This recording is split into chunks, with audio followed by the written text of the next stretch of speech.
ગુજરાત એટીએસે રાજસ્થાનમાં સાયક્લોટ્રોપિક દવા બનાવતી ફેક્ટરીનો પર્દાફાશ કર્યો છે। રાજસ્થાનના ભિવંડીમાંથી આ સાયક્લોટ્રોપિક પદાર્થ બનાવતી ફેક્ટરી ઝડપાઈ। આરોપીઓ સાયક્લોટ્રોપિક દવાઓનો ડ્રગ્સ તરીકે ઉપયોગ કરતા હતા। ફેક્ટરીમાં ઉત્પાદિત થયેલો પદાર્થ નશીલો દવાઓ બનાવતી ફેક્ટરીમાં મોકલવામાં આવતો હતો। એટીએસે 22 કિલો સાયક્લોટ્રોપિક દવાના જથ્થાનો સ્થળ પર નાશ કર્યો છે। ફેક્ટરી સંચાલકો અંશુલ શાસ્ત્રી, અખિલેશ મૌર્ય અને કૃષ્ણ યાદવની ધરપકડ કરી વધુ કાર્યવાહી હાથ ધરવામાં આવી છે। એટીએસે અત્યાર સુધીમાં 3 શખ્સોની ધરપકડ કરી છે। રાજસ્થાનમાં સાયક્લોટ્રોપિક દવા બનાવતી ફેક્ટરીનો આ પર્દાફાશ છે તે કરવામાં આવ્યો છે અને નશો કરવા માટે તેનો ઉપયોગ થતો હોવાનું સામે આવ્યું છે। સંવાદદાતા દીપક ફોનલાઈન પર જોડાયા છે। દીપક, ગુજરાત એટીએસે રાજસ્થાનમાં સાયક્લોટ્રોપિક દવા બનાવતી ફેક્ટરી ઝડપી છે, શું વિગત?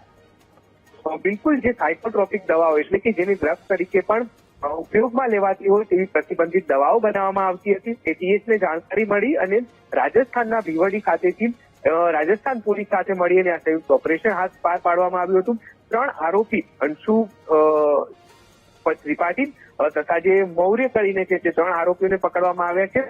22 કિલો જેટલો જથ્થો દવાનો મળી આવ્યો હતો અને દવા જે છે તેને નાશ પણ કરવામાં આવ્યો છે। એટીએસની આ સૌથી મોટી સફળતા કહેવાય, કારણ કે આ દવાઓનો ક્યાંક ડ્રગ્સ તરીકે પણ ઉપયોગ કરવામાં આવતો હતો અને રાજસ્થાન પોલીસ સાથે મળીને આ ફેક્ટરી જે છે તેનો નાશ પણ કરવામાં આવ્યો છે અને આ 3 આરોપીઓ જે છે તેમની ધરપકડ કરવામાં આવી છે। એટીએસ તપાસ કરી રહી છે કે આ દવા કઈ જગ્યાઓ પર મોકલાવાતા હતી અને બીજી કયા પ્લાન્ટ તેમના દ્વારા ઉભા કરવામાં આવ્યા હતા, તે તમામ તપાસ હાલ ચાલી રહી છે।